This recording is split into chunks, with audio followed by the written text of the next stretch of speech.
Assalamualaikum warahmatullahi wabarakatuh. Bismillahirrahmanirrahim. Nahmaduhu wa nashkurullaha ala kulli ni'am. Salatu wa salaman ala khairil anam amma ba'd.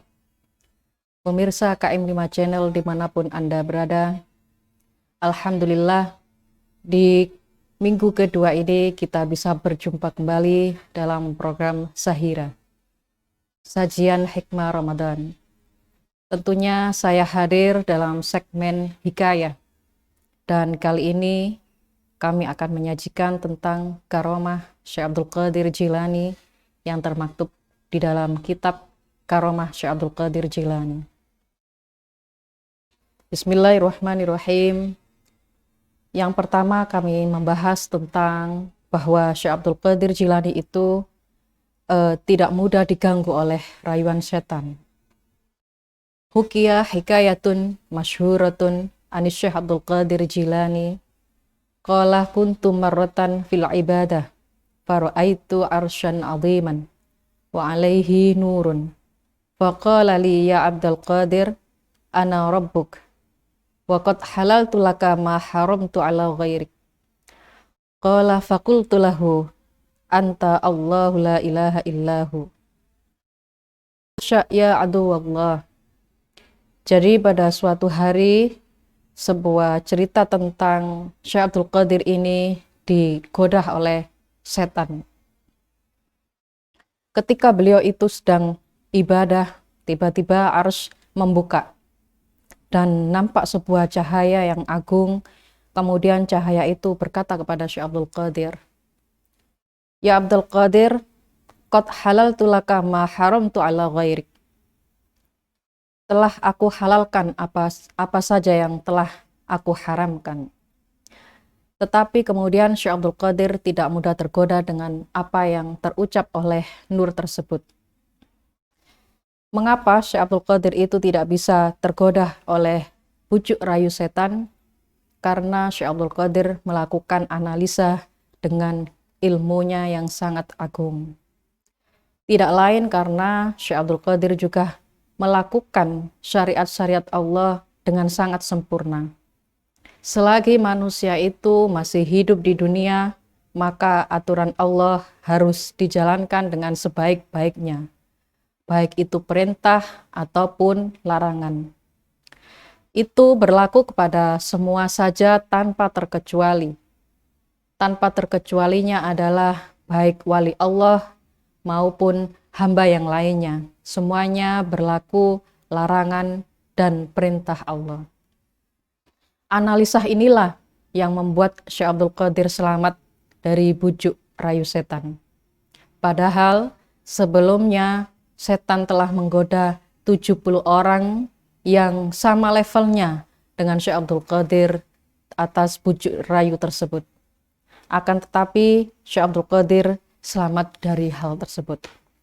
Inilah yang harus kita ambil analisa, bahwa selama kita hidup di dunia ini, perintah harus kita laksanakan, larangan juga harus kita jauhi. Tidak ada sesuatu yang khusus bagi seseorang tertentu untuk menghalalkan segala apa yang telah diharamkan oleh Allah. Ketentuan syariat tetap harus dilaksanakan dengan maksimal, bahwa syariat itu untuk mentertibkan semua ajaran hidup. Pada kisah yang lain juga disebutkan, wa hukiya aidan annahu tuhulliya li Abdul Qadir Jilani ala arsy fawqal ma wa qala ana rabbuk wa qad wada'tu ankal at-taklif qala Syekh Abdul Qadir ikhsha ya aduwallah lasta bi rabbi. Jadi sama halnya dalam kisah yang sebelumnya, bahwa Syekh Abdul Qadir itu ketika sedang beribadah, kemudian setan juga menggodanya. Tetapi lagi-lagi Syekh Abdul Qadir tetap melakukan analisa atas ilmunya yang sangat luar biasa. Ini juga menjadi sesuatu yang penting bagi kita. Saat kita beribadah dengan maksimal, kita juga harus mengimbangi semuanya dengan ilmu pengetahuan. Kita harus memaksimalkan otak kita, hati kita di dalam melaksanakan ibadah kepada Allah. Agar semua yang kita lakukan ini tidak menjadi sia-sia dan semua yang kita lakukan ini tidak akan terperosok di dalam bujuk rayu setan yang sangat halus sekali. Inilah yang kemudian menjadi karomah Syekh Abdul Qadir. Ketika 70 orang ulama terperosok dalam bujuk rayu setan, tetapi Syekh Abdul Qadir tetap bertahan di dalam kebenaran. Tidak lain selain memang itu adalah hidayah dari Allah, pertolongan dari Allah, tetapi juga analisa keilmuan yang digunakan oleh Syekh Abdul Qadir Jilani. Banyak sekali karomah-karomah yang dimiliki oleh Syekh Abdul Qadir Jilani, yang menurut kita itu adalah sesuatu yang tidak mungkin atau sesuatu yang sangat irasional. Tetapi sebetulnya semua karomah itu adalah sangat rasional sekali. Kenapa? Karena wali Allah adalah orang yang sangat dicintai oleh Allah. Apa yang diminta olehnya, Allah insya Allah akan memberikan dengan kontan. Itulah yang kemudian bisa kita katakan sesuatu yang irasional. Karena begitu sangat cepatnya permohonan itu dikabulkan atau begitu sangat luar biasanya permohonan itu dikabulkan. Jadi jika Allah mencintai hambanya, maka segala apa yang diminta oleh hambanya itu diberikan. Tetapi hamba yang mencintai Allah ini juga sangat bisa untuk mencintai Allah. Tidak lain seperti yang dilakukan oleh Syekh Abdul Qadir, yaitu beliau tidak pernah berbuat syirik kepada Allah. Inilah yang membuat cinta Allah sangat luar biasa kepada Syekh Abdul Qadir Jilani. Banyak sekali kejadian yang tidak masuk akal menurut kita, seperti halnya karomah Syekh Abdul Qadir saat beliau diminta oleh pelayannya bahwa saat suami pelayan tersebut meninggal dunia, istrinya memohon kepada Syekh Abdul Qadir agar menghidupkan kembali. Kemudian Syekh Abdul Qadir berdoa kepada Allah, kemudian juga Allah mengabulkan doanya dan pembantu Syekh Abdul Qadir tersebut bisa hidup kembali. Mungkin menurut kita ini adalah sesuatu yang sangat irasional, tetapi bagi Allah itu sangat mudah. Inilah efek kekasih Allah. Apa yang diminta dia berikan dengan kontan, karena semua adalah pemberian Allah. Hanya Allah, ya muhillal muskilat, ya mujibat da'awat, ya rafi'ad darajat. Segala sesuatu yang tidak mungkin sangat mungkin bagi Allah. Dan inilah yang terjadi pada wali-wali yang telah disayangi oleh Allah. Selanjutnya juga banyak sekali karomah-karomah yang lain yang bisa kita petik pelajaran.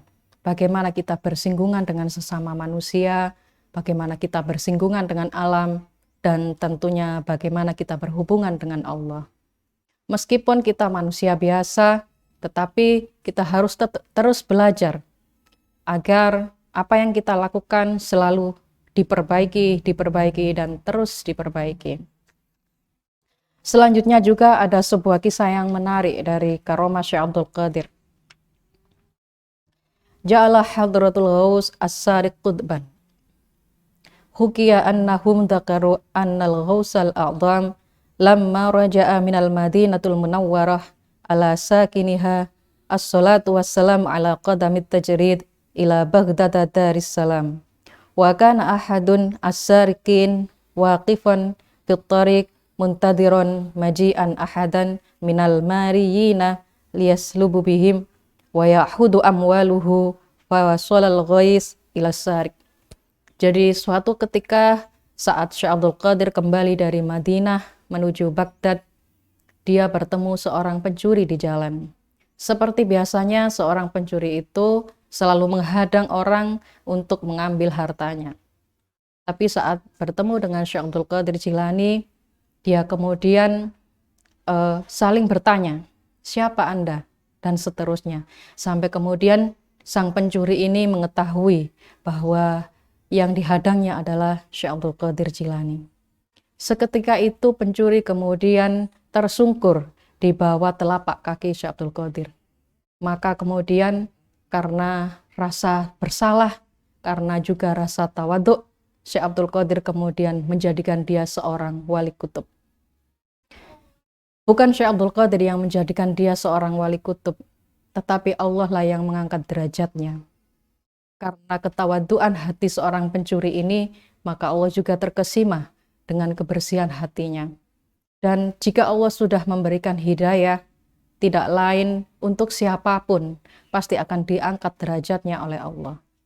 Terbukti inilah yang terjadi pada Syekh Abdul Qadir Jilani. Akhirnya ringkas cerita, Syekh Abdul Qadir kemudian membaiat sang pencuri ini menjadi seorang wali kutub, dikarenakan pencuri ini kemudian memiliki hati yang bersih saat bertemu dengan Syekh Abdul Qadir Jilani, dan juga memiliki rasa tawaduk yang sangat luar biasa. Menjadi seorang wali menurut Syekh Abdul Qadir Jilani bukan karena dia sholat malam secara teratur atau puasa di siang hari. Akan tetapi tidak lain untuk menjadi kekasih Allah adalah karena kebersihan hatinya, kedermawanan, dan juga ketawaduan yang dimiliki oleh seseorang tersebut. Maka dari itu kita juga harus mengambil intisari pelajaran bahwa kita harus memiliki sikap tawaduk terhadap siapapun yang kita hadapi. Kita harus memiliki rasa belas kasih kepada siapapun manusia yang kita hadapi. Untuk bisa tawaduk, untuk bisa bersih hati, tentunya itu bukan sesuatu yang sangatlah mudah. Yang terpenting adalah kebersihan hati. Dan kebersihan hati itu hanya bisa dicapai dengan berzikir kepada Allah, mengingat kepada Allah. Menurut Prof. Quraisy Shihab, bahwa berzikir itu bukan saja sesuatu yang kita lafadzkan, sesuatu yang kemudian kita tampakkan dari mulut. Tetapi zikir itu saat kita melihat apapun, langsung pikiran kita, hati kita teringat kepada Allah. Itulah yang bisa disebut sebagai zikir. Jadi intinya adalah bagaimana upaya kita bisa bersih hati, bagaimana upaya kita bisa tawaduk, itu tidak lain pintunya adalah dari kebersihan hati. Kebersihan hati berawal dari kita banyak sekali mengingat Sang Ilahi. Dengan begitu maka Allah pasti sangat banyak mengingat kita karena kita selalu banyak mengingatnya. Bukan kita ini bertujuan atau bermaksud untuk bisa menjadi sama-sama wali Allah. Tetapi kita bertujuan agar kita tidak syirik kepada Allah. Di antaranya adalah kita selalu mengingatnya. Sebetulnya itu menunjukkan Allah itu maha pencemburu. Maka Allah itu sangat tidak suka kepada hambanya yang berbuat syirik kepadanya. Saat kita sudah menyingkirkan rasa syirik, maka sudah tentu Allah akan mencintai hambanya dengan sangat luar biasa. Intisari dari kedua cerita tersebut bisa kita ambil pelajaran yang sangat bermakna. Di antaranya adalah kebersihan hati, ketawaduan, juga kita memiliki rasa belas kasih terhadap sesamanya. Saat kita berdoa kepada Allah, jangan kita berdoa untuk diri sendiri, tetapi kita berdoa untuk sesama manusia. Kita doakan agar mereka juga memiliki kebaikan-kebaikan. Juga kalau kita ini dalam setiap langkah memiliki kebaikan, jangan pula kita menduga bahwa kebaikan itu adalah milik kita. Karena sementara itu hanya semata-mata pertolongan Allah kepada kita. Untuk itu, kita ini harus terus berdoa, A'udzubillahi minasyaitonirrajim, agar selalu terhindar dari godaan setan yang terkutuk. Setan selalu memiliki level-level dalam setiap ibadah manusia. Selevel apa manusia itu, maka setan pun akan mengepung, membujuk mereka untuk bisa meninggalkan kebaikan. Nah, manusia bisa meninggalkan semua itu tentunya atas hidayah Allah dan pertolongannya. Perbanyaklah berdoa kepada Allah agar kita bisa terhindar dari bujuk rayunya. Yang kedua, seperti cerita tersebut bahwa Syekh Abdul Qadir telah melantik atau membaiat seorang pencuri menjadi wali kutub. Maka kita jangan menganggap remeh kepada orang lain. Kita jangan menganggap rendah terhadap orang lain. Bahkan kita jangan menganggap orang gila adalah orang gila. Kenapa? Karena banyak sekali para wali Allah yang disembunyikan, yang disebut sebagai wali mastur, itu menjadi orang-orang yang mungkin tidak kita kenal, atau banyak sekali menjadi orang yang mungkin dalam pandangan mata manusia itu sangat hina dan remeh. Untuk itu, marilah kita menjaga hati, marilah kita menjaga pikiran kita, agar kita tidak terperosok dan tidak bersikap suudzon kepada orang lain. Kita cukup melihat tanpa memasukkan kepada hati bagaimana orang itu. Boleh kita membenci kepada sikap jelek seseorang, tetapi janganlah kita membenci kepada orang tersebut. Dalam hal ini semoga bermanfaat untuk kita. Marilah kita belajar menjadi pribadi yang lebih baik.